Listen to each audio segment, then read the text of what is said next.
Welcome back to another edition of the Saturday to Sunday Football Podcast. I am Paul Perdichizzi, and thank you for joining me as always. The NFL Draft is in 5 weeks. Here at Saturday to Sunday, we continue to cover everything wire to wire.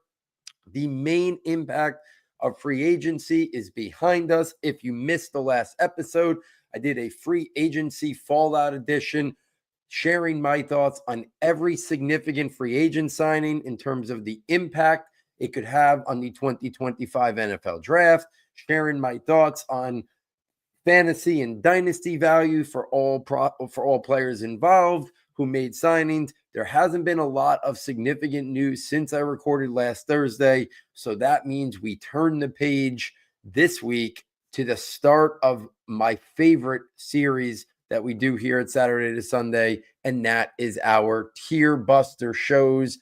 I think tiers and building tiers is one of the best ways to think about prospects, especially for people who are doing this outside of the inner workings of the NFL, who are not privy to medicals and not privy to interviews. I think grouping in tiers and ranking within the tiers is a critical part of the evaluation process.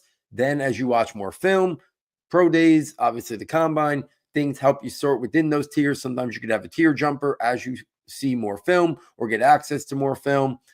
Guys can slightly jump up and down tiers, but tiers now are setting the stage for your final rankings, which obviously the week of the NFL Draft, I will give my final rankings, but truth be told, there will not be a lot of movement from the TierBuster shows to the final ranking show, but we kind of go through one last time to talk about any final changes in my rankings. Remember, there's going to be 4 TierBuster shows. We're going to kick off with the quarterbacks tonight. Then we'll have the wide receivers. Then we'll have the running backs and then the tight ends, maybe the running backs before the wide receivers. We'll see. But those will be the 4 TierBuster shows. Then I will look to pick some draft analysts from the industry to come on, share their thoughts about the different positions. And then before you know it, it'll be the week of the NFL Draft. We'll have our draft projection show. We'll have our final rankings. We'll have all the different aspects covered wire to wire leading into the start of the 2025 NFL Draft. And then we'll have recap shows every single night of the NFL Draft. And then the day after, a Dynasty Rookie Rankings release where I share my Dynasty Rookie Rankings the day after the NFL Draft concludes. Remember, these tiers that we're going to divulge, these are exclusive S2S tiers where we have created these tiers. And it's basically a 3-prong attack. It's our film analysis. It's our projection on where we think they're going to come off the board, or for some of these guys where we think they should come off the board. And then also a little bit of a fantasy spin also for the dynasty players out there as well. So sometimes the 3 kind of merge together very nicely. Sometimes, they don't naturally flow into perfect, cohesion in terms of the film eval, draft projection, and then fantasy spin, but I do our best here to kind of bring it all together here. No one else does this in terms of the film eval, the draft projection from what we're hearing, and a fantasy projection off of that to kind of put these tiers into perspective here at Saturday to Sunday. So let's jump right in. We're talking the quarterback, so not as many prospects to go through tonight as there will be in the other positions.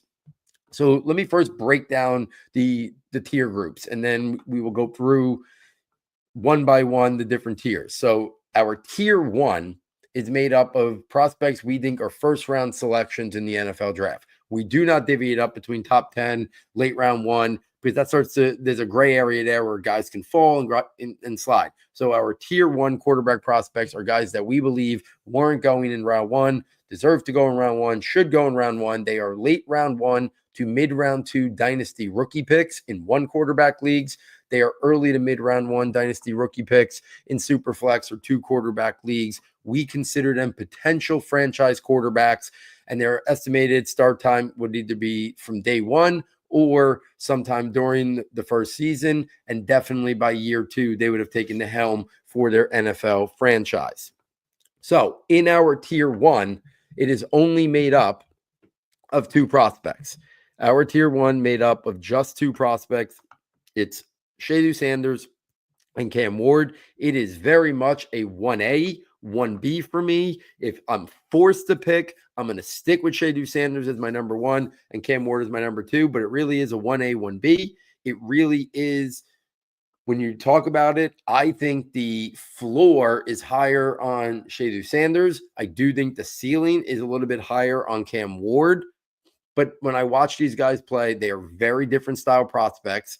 I do think Shea Sanders is a guy who wins more from the pocket. So when you think of guys, comparables for him in terms of how they play, not size, stature, how they play. He plays like Joe Burrow. He plays like CJ Stroud. He plays like Jared Goff. Those are the stylistically how he plays. He's a guy who's an assassin from inside the pocket. He's going to move around and try to buy time in the pocket, but keeping his eyes downfield. The ball placement, the accuracy, the touch, and the anticipation is what I love about Shea Sanders. Those are his calling cards. The arm talent is just average. Nobody is misguided in thinking he has this premier arm talent. It is average at best. Athleticism, functional or average at best, even as Deion Sanders' son. Not a guy, but he can move around better. He doesn't want to play like that, but I think in the NFL, he's going to show a little bit more athleticism in terms of maybe taking off, picking up 5 yards, picking up 7 yards when he needs to. It's not going to be a primary thing, but I do think his athleticism is functional. He is not a statue back there. He can move. He just wanted to win from the pocket. There's obviously areas of concern, holding on the ball too long, drifting in the pocket, or the two of the biggest ones, taking sacks, are areas of concern. I think a lot of that fell into bad habits when he was trying to play hero ball constantly in Colorado. There was no threat of a run game. There was a poor offensive line. There was a bad defense. So his idea was that he had to score points every single drive. He had to make something happen. And the defenses were able just to tee off, get after the quarterback, no threat of the run game. And I think it led to some bad habits. Does he have to clean up those habits? For sure. If he thinks he's going to be able to get away with the drifting back and going back 5, 7, 8, 9, 10 yards at the NFL level, it's not going to work. It's going to be real quick that his offensive line gets frustrated at him. His coach gets frustrated at him. There are things. I think if you put him in a better situation, a better supporting environment, we could potentially see a prospect who's even better at the NFL level than he was at college. He turned around Jacksonville State. He turned around Colorado. 1 win Colorado the year before he got there. The first year there, they win 4. This past year, he wins 9. Besides Travis Hunter and maybe some of their wide receivers or late round picks, this is a guy who elevated the program to respectability, to keep them in games. I like that. He has faced adversity. He can handle the big market. So that's what I like about Shea Sanders. I think he is ready for the NFL game more than Cam Ward. On the flip side, Cam Ward, my 1B in my tier 1. The arm talent, he can move around the pocket, a little Steve McNair-ish to him in terms of the athleticism, even though we didn't see a lot of rushing ability in college. He can play off structure. He can throw from different arm angles, different platforms. He is very calm in the pocket. But he had a really nice surrounding environment there at Miami this year. But what I love about Cam Ward, consistent growth and development every year in college. Started in Incarnate Wood, went to Washington State, then went to Miami. And every year I was intrigued by him a little bit more. And then he puts it all together this year to have a fantastic year. He's probably going to be the first pick in the 2025 NFL draft. Most likely it's to the Titans. Outside chance that the Giants still maybe are trying to move up there. Maybe the Titans are trying to sell their interest in him, so the Giants make a bolder move up. But that would be Cam Ward, Shea Sanders, 1, 2, very different style players. But both guys, I think, could be franchise quarterbacks, long-term starting quarterbacks, have the upside to be top 10 to top 14, top 12 in the National Football League. Quarterbacks that you can win because of. I know not everybody sees Shea Sanders like that because he doesn't fit the profile of how we're looking for quarterbacks now. The bigger, mobile, athletic guys who can play off structure. He's going to play more from the pocket, but I think some of the traits that he has are high-level traits that can translate to the next level. That's my tier 1. I don't think anybody else deserves to go in the first round. I think everybody else is being pushed up. I think if other people go in round 1, I think they're being pushed up. Like we saw guys like Kenny Pickett get pushed up. Like we saw guys like Christian Ponder got pushed up once upon a time. Jake Locker got pushed up. Daniel Jones got pushed up. These are all guys that shouldn't have went round 1. And if anybody else gets pushed up into the mix, I think it's squarely because of the thirst for have a quarterback prospect. Now, maybe if one of these guys go late round one because somebody wants to pick up the 50-year option, I can understand that. But in terms of their ability level right now, I don't think anyone else warrants going in round one. So let's take this to what makes up our exclusive S2S tier 2 for the quarterbacks. This is a prospect that we believe is a day 2 selection in the NFL draft. So round 2 or round 3. In terms of their fantasy stuff, we think they're a mid-round dynasty rookie pick in one quarterback leagues. We think they're a round 2 or early round 3 dynasty rookie pick in Superflex or 2 quarterback leagues. We think they have starter potential or a high-end backup or a spot starter, a player you can win but lacks some consistency to maybe take you to that level where you want to be in terms of competing for Super Bowls, competing for playoff spots. So there's some intrigue here. There's traits here that they can maybe develop into that type of starting quarterback, but there is some development and growth still needed to be that starter upside or at least convert into a high-end backup at the next level. For me, my tier 2 at the quarterback is made up of 3 prospects. Jalen Milroe out of Alabama is my 3rd overall quarterback. He's number 1 in this tier. Jackson Dart is my 4th overall quarterback. He's in this tier out of Ole Miss. And Tyler Shough out of Louisville is the 3rd name in this tier. He's my 5th quarterback overall. From this group, Jalen Milroe to me is the high ceiling play. Jackson Dart is the floor play. And Tyler Shough is the balance of has some upside, but not as much as Milroe, but the floor is higher than Milroe. So it's a dynamic where I think he could become a good backup quarterback. I think there's limitations on his ceiling, especially at his age. But to me, Milroe's the guy with the traits here. He just ran his 40 time today. There's reports it's somewhere in that mid 4.4 range. There was originally a report of 4.37. That was not right. There was a report of like 4.51. I think the middle ground is like 4.45 to 4.47, which is flying for a quarterback. And when you watch him play, it's an elite trait. His athleticism, his speed, his burst, acceleration, mobility, they are elite traits. They are Lamar Jackson-like, Michael Vick-like, Jaden Daniels-like in terms of his speed, acceleration, and athleticism. But on top of it, he can throw the ball. He can make any NFL throw. He can push the ball vertically down the field. He's got solid accuracy and ball placement on the vertical throws. Where Jalen Milroe struggles and why he's in this day 2 mix and this tier 2 is the short to intermediate stuff. Very inconsistent. The accuracy in the ball placement in the 10 to 15 yard range is an issue right now. We saw very inconsistent play. You watched the Georgia game. He was on the trajectory to be maybe the first quarterback taken in this draft, top 5 pick. And then it really struggled afterwards. But the traits are intriguing, and I will continue to bet on the traits. Jackson Dart, I think, is a solid quarterback prospect.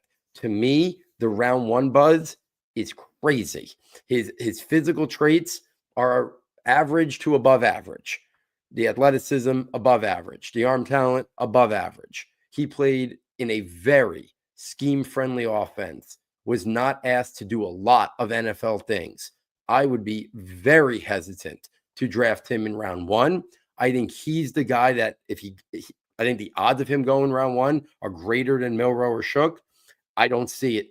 I think it's pushing up. I think it's the Kenny Pickett thing, the Daniel Jones thing, the Christian Ponder, the Jake Locker things. I just don't see it with Jackson Dart at that level. To me, he's an intriguing day 2 quarterback. Maybe he becomes an average starter, if not a high-end backup, because I don't think there's any traits that really stand out about him. Tyler Shough, there's concerns, the injury, the age. But if you combine the size, the frame, above average athleticism, really good arm talent, can throw from multiple arm platforms, NFL throws on tape are all over his film. There's a lot to like about Tyler Shough, but the injuries, the concerns, the age obviously hinder the upside a little bit. When I talk about this tier 2, I think about it like this. If Jackson Dart becomes a good starting quarterback and he hits, to me, he's going to be the 18th to the 24th best quarterback in the NFL. And he's going to be on a team that is probably like, we can win 9 games, 10 games, 11 games with a good team and him at the quarterback. But then we're going to get stuck. Maybe it's Jimmy Garoppolo style. Or I personally don't think Brock Purdy's ever winning a Super Bowl. And I think if he was in a different scheme, a different setup, he'd probably be in that 18th to 20th quarterback range as well. So to me, if Jackson Dart hits, he's the 18th to 24th best starting quarterback in the NFL. And a team is going to be looking to constantly think about upgrading on him because it's not going to give them the edge that they need to make a deep playoff run.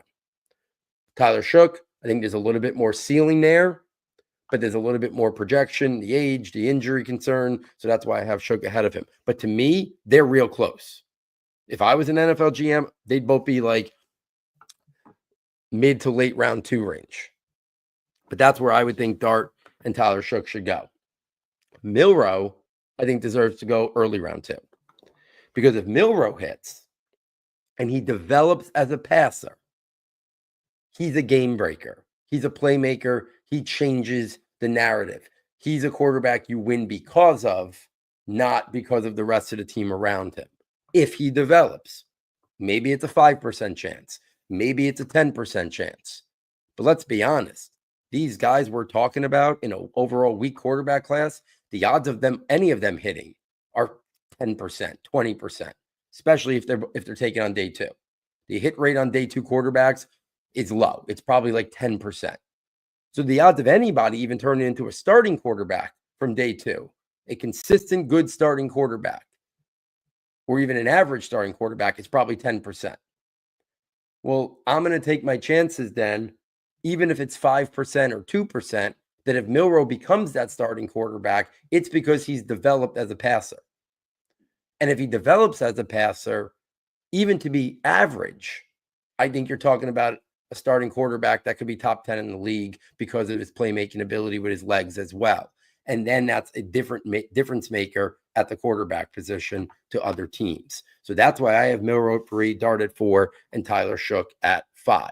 Those are the only 5 quarterbacks that I truly believe should go in the top 100. I do think there will be more. I think we could see 7. Outside chance at 8. That's kind of extreme, so I doubt it. I think some will fall to day 3. Third tier, here at Saturday to Sunday. These are the guys that we consider round 4, round 5 selections. So we're talking those early day 3 picks. We've seen a lot of guys go in that range over the last couple of years. A lot of guys, Aiden O'Connell, other guys in that draft class, Spencer Rattler, the list goes on. It's been a spot where teams are looking to make investments and hope that they at least find a backup quarterback, because the market, how free agency is, backup quarterbacks are paid very handsomely now. So if you can find a backup quarterback in round 4 or 5, it's a great pick. Jaron Hall. We've seen a lot of guys over the last couple of years go there. So these are round 4, round 5 selections in the NFL draft. For fantasy, they are watch list guys in your dynasty rookie draft if we're talking 1 quarterback leagues. If we're talking super flex or 2 quarterbacks, I think they're late round dynasty rookie picks that you stash on a taxi squad. They're developmental quarterbacks that have a chance to start in a few years down the line, but most likely will develop into backup or third string quarterbacks. In this class, I think some really intriguing names are in this tier 3 for me. And I do acknowledge that while I don't see them as day 2 guys, I think there's a strong possibility a few of these names go on day 2.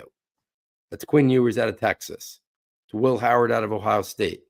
Kyle McCord out of Syracuse. And Dylan Gabriel out of Oregon.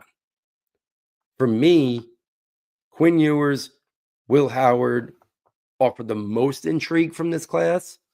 Quinn Ewers was once upon a time highly regarded prospect. The beginning of this year, it looked like he was maybe on the trajectory to be a round 1 quarterback. The injury, Arch Manning steps in. Ewers came back after the injury, was inconsistent up and down. He's got the arm talent. I would say it's good. I think once upon a time, people thought it might be great. I think the arm talent is good for Quinn Ewers. I think the athleticism is average. The decision-making and the mental processing are areas where Quinn Ewers has to improve upon. Will Howard showed tremendous development this year, ran the system that was asked of him flawlessly. I think his arm talent is just average. I think his athleticism is probably above average. I think he does a good job of getting the ball out to his playmakers. But he was surrounded by elite playmakers, an elite setup. I do think he's intriguing. I mentioned on the last show, the marriage of him to the Vegas Raiders with Chip Kelly there, Geno Smith now there, this would be an ideal landing spot. I don't think they'd get him in round 4. They'd probably have to go round 3.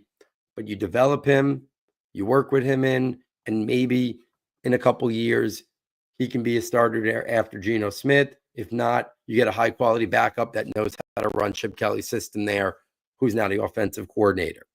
Kyle McCord looks the fit, looks the prototype, size, frame. I think the arm talent is probably average to above average. I don't think it's above that. He's a pocket passing quarterback. But what we saw from Kyle McCord this year at Syracuse was a much more refined and developed player, much more calm under pressure, was able to push the ball vertically outside the numbers, down the field to his playmakers at Syracuse, and looked way better than his time at Ohio State. So I think his trajectory is going up. If you're looking for that traditional pocket passing quarterback, vertical passing, play action, I think Kyle McCord can run that. And the last guy in this tier is Dillon Gabriel. I think if you're looking for a spread them out or a West Coast style offense, I think Gabriel can develop into a really solid backup quarterback. And if anybody fits the profile, and we may never have another Brock Purdy. And listen, I have my questions about Brock Purdy and how he would do in another scheme, another team, less playmakers. I think we're going to see a lot about Brock Purdy's ability at San Francisco is not nearly the juggernaut. I wouldn't want to be the GM that paid him $55 or $60 million if that's what he's asking for and looking to get on the open market once he, as soon to be free agent. But if there was somebody that fit the profile, if we ever do have another day 3, maybe not last pick of the draft, Mr. Irrelevant, that's like Brock Purdy, I think Dillon Gabriel fits the bill. He played a lot of snaps in college, similar to Brock Purdy. I think the arm is a little bit better than Brock Purdy was coming out. I think Brock Purdy's arm has improved.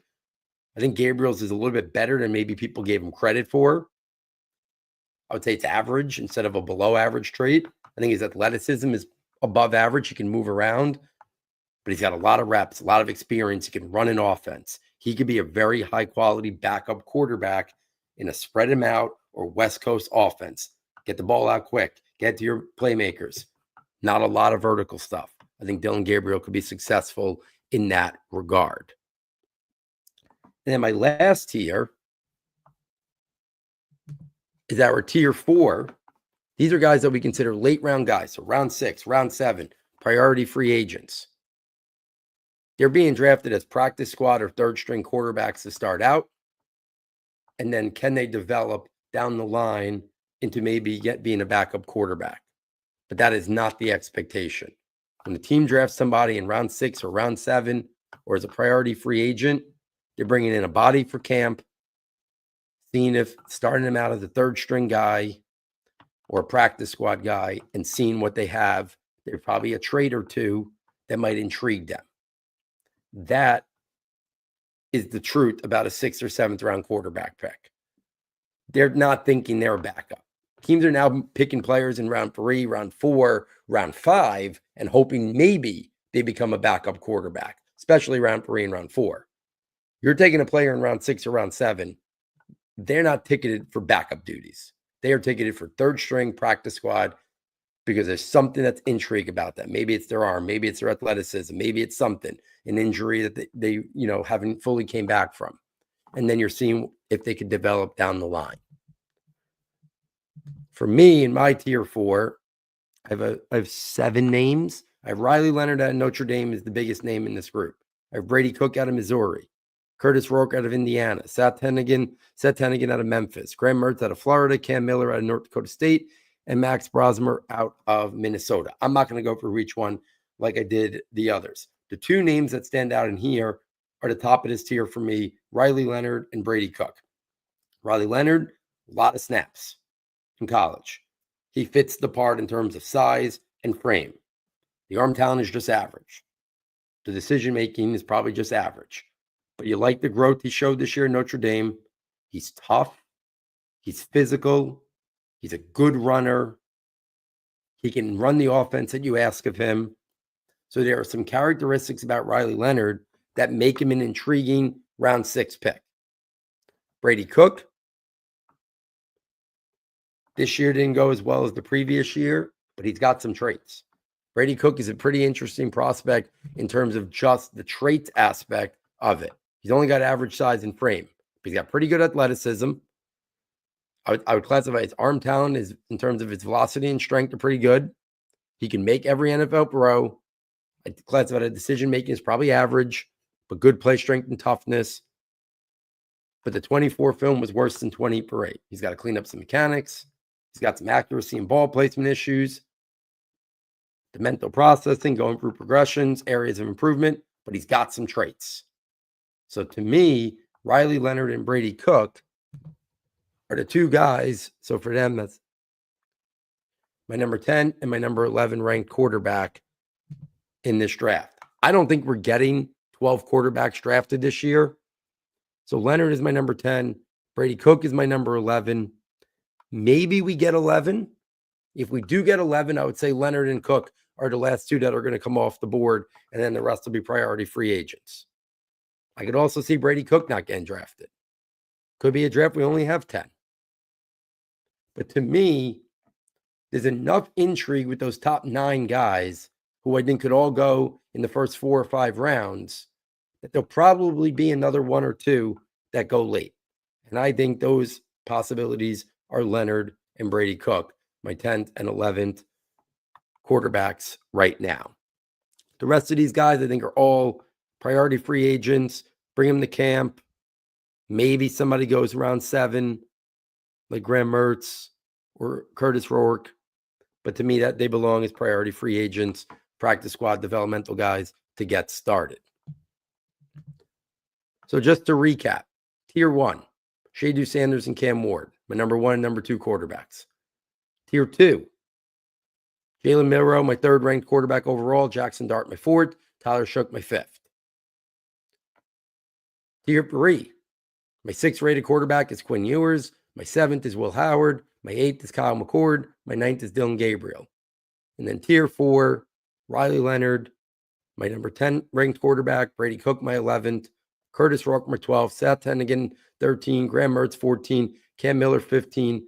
Max Brosmer, 16. Tier jumpers.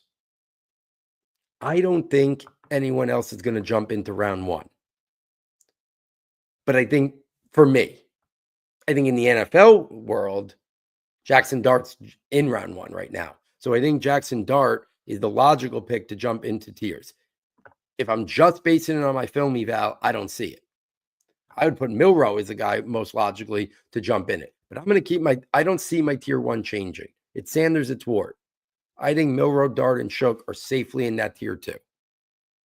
I would not have them as a tier jumper in the final 5 weeks here of preparation. I don't imagine seeing anything that makes me make the move up. As I watch more of Quinn Ewers and Will Howard and Kyle McCord, I am intrigued by Ewers and Howard a little bit more to maybe bump them into my tier 2. So if there's anybody in the quarterbacks I could see movement on in my tiers, it would be Ewers or Howard.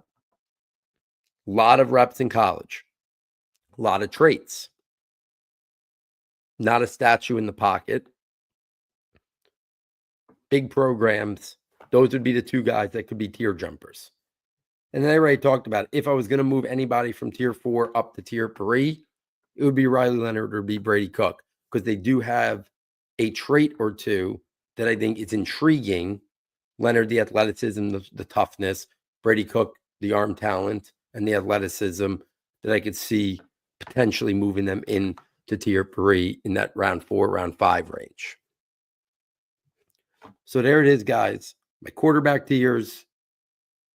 my detailed rankings, my snapshot of my film thoughts on a lot of these prospects, what I liked, what concerns me about them, who maybe can jump up a tier as they do some more final research over the next 5 weeks. Everything about the quarterback. I don't think it's as bad of a quarterback class as some do, because I'm a Sanders guy. I don't think Shadu Sanders and Cam Ward as 1-2 in this quarterback class is all that different than the Bryce Young, CJ Stroud year. Bryce Young played, and I like Bryce Young coming out, but he played in a pristine setup. I'm not going to sit here and say if Shadu Sanders didn't have that setup, that O-line, that weapons, that run game, that protection on defense. I saw what Shadu Sanders was able to do without any of that, except an elite playmaker in Travis Hunter. And he was able to do all that. And he still looks at, to me, as an assassin from playing inside the pocket. If he had Bryce Young set up, I think you would have seen more anticipatory throws. I don't think you would have seen the drifting as much. I don't think you would have seen the taking of sacks as much. So I don't think they're that different. I think Bryce Young was a better anticipatory thrower, but was that him? Or was that the surrounding environment that enabled him to show that trait? Because I think Shadu Sanders' mental processing is very high. I think he sees the field really well and fast. But there was only so much he can do sometimes. And he got into some bad habits trying to make it happen. So I don't think there's this big difference between Shadu Sanders and Bryce Young as prospects. And then I remember the narrative around CJ Stroud. There was a lot of people questioning CJ Stroud. And if he didn't have that game against Georgia, I think the narrative would have even been louder. I don't think Cam Ward is any less of a prospect than CJ Stroud. I think you could say he has more in the arsenal.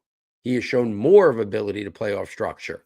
He's shown more of an ability to throw from different arm angles and different platforms.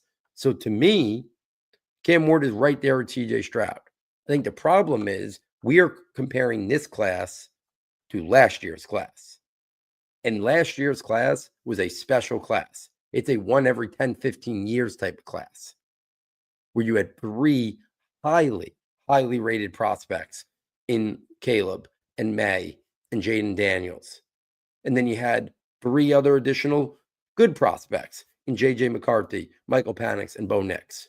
But I'll continue to say, my rankings, Sanders and Ward would have been 4th and 5th in last year's rankings. I know people don't agree with that. People have McCarthy, J.J. McCarthy higher. For me, it would have been the big 3 from last year, then Sanders and Ward is 5-6, and then, I'm sorry, it's 4-5, and then it would have been McCarthy, Penix, and Nix in that order as prospects. People say it differently. I'll go back to if you put Shadu Sanders in the ideal pristine setup that J.J. McCarthy had, I think he would have been just as successful, if not more successful. I saw Michigan hide J.J. McCarthy a lot. I don't think anybody would have ever hid Shadu Sanders as a player. Doesn't mean he's going to be more successful. Landing spot situation matter a lot. J.J. McCarthy is set up to succeed and succeed fast at the NFL level. So it might not be an apples-to-apples comparison. But as prospects coming out of college with their traits and what was asked of them at the college level, Sanders and Ward would be higher for me than McCarthy, Penix, and Nix were. Great conversation.